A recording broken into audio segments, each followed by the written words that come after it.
ভারতের জাতীয় স্বার্থ আর বাংলাদেশের জাতীয় স্বার্থ এক এবং অভিন্ন নয়। ভারতের মিত্র রাষ্ট্রে, ভারতের পাপেট স্টেটে পরিণত হওয়ার অবস্থায় চলে গেছিল বাংলাদেশ। সংখ্যালঘুদের ব্যাপারে উদ্বেগ প্রকাশ করতে হয় ভারতের মতো রাষ্ট্রকে, তাহলে বাংলাদেশকে তো প্রতিদিনই উদ্বেগ প্রকাশ করতে হবে। আমরা সবাই জানি যে পররাষ্ট্রনীতির মূল লক্ষ্য হচ্ছে ন্যাশনাল ইন্টারেস্টকে সেভ করা, গার্ড দেওয়া। তো জাতীয় স্বার্থ, ভারতের জাতীয় স্বার্থ আর বাংলাদেশের জাতীয় স্বার্থ এক এবং অভিন্ন নয়। কিন্তু আর্টিফিশিয়ালি কৃত্রিম অবস্থায় একটি কৃত্রিম সরকার, তাদের অনুগ্রহ এবং লালিত পালিত একটি সরকার বিগত 15 বছরে বাংলাদেশের জাতীয় স্বার্থকে বিসর্জন দিয়ে ভারতের স্বার্থকে প্রতিষ্ঠিত করেছে।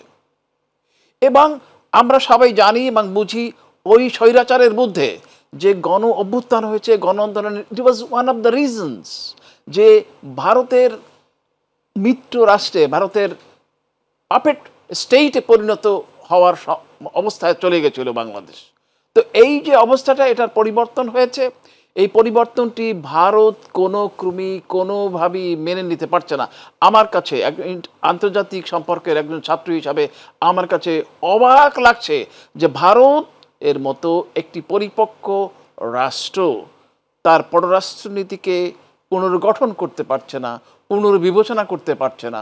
বাংলাদেশের জনগণের সাথে তাদের মিত্রতা, জনগণের সাথে সম্পর্ক, জনগণের প্রতিনিধিত্ব ছিল তার সাথে তার সম্পর্ক। কিন্তু আমরা যেভাবে একজন ব্যক্তি বা একটি দলের সাথে তাদের সম্পর্ক দেখেছি, সেটিকে তারা এই পরিবর্তনটাকে স্বাভাবিক মনে না করে তাদের যে দলতন্ত্র, তাদের যে পাপেট পলিটিক্যাল এলিট যারা ছিলেন, তাদেরকে তারা ফিরিয়ে আনার জন্য একেবারেই নোংরাভাবে, একেবারেই নিয়ম রীতি, আন্তর্জাতিক আইন কানুন লঙ্ঘন করে তারা কাজ করছে।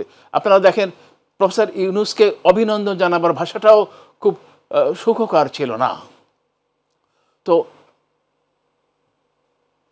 বাংলাদেশের পরিপক্ক হলে, জাতীয় স্বার্থ দেখলে ভারতের উচিত যে সরকারই আসুক না কেন সেই সরকারের সাথে একটা সমন্বয়, সেই সরকারের সাথে বিশেষ করে জনগণকে তুষ্ট করে, জনতুষ্টি একটা পররাষ্ট্রনীতি গ্রহণ করা। কিন্তু তারা এমন একটা জায়গায় আসছেন যে সংখ্যালঘু মিথ্যা, সত্য হলে আমার কোনো দাবি নেই, কিন্তু ভারতের একটা লজ্জা পাওয়া উচিত যেখানে প্রতিদিন সংখ্যালঘুরা নির্যাতিত হয়, সংখ্যালঘু নিধন হয়, সংখ্যালঘুদের নিয়ে মানে অসম্ভব রকমের একটি অবস্থা সেখানে বিরাজ।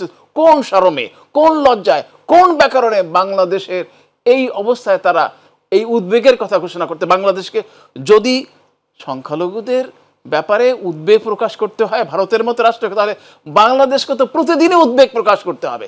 এমন কোনো দিন ভারতে যায় না যেদিন একজন মুসলমানকে হত্যা করা না হয়, এমন একজন দিন যায় না যখন একজন খ্রিস্টানকে নির্যাতন করা না হয়, এখানে এমন একদিন যায় না যখন এখন শূদ্রকে তারা অপদস্থ না করে।